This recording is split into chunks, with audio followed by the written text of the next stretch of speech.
So we've designed this dashboard. It's interactive and users can go in here and look at data that's relevant to them.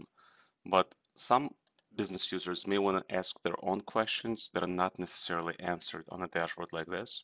And for them, Power BI provides natural language processing. So they could just go in here and start asking a question as if they would ask a colleague. Let's say, hey, how many transactions took place? So, 16.5 million transactions took place. Or they'll say, show transaction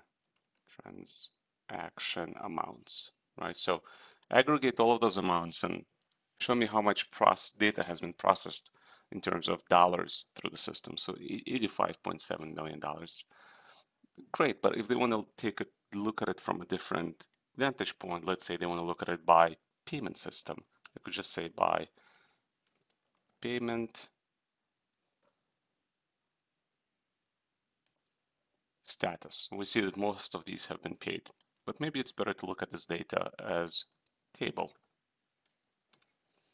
Okay, that's interesting. So $2.1 million is still in collections. But what if we're only interested in the last 90 days? So let's say from last 90 days.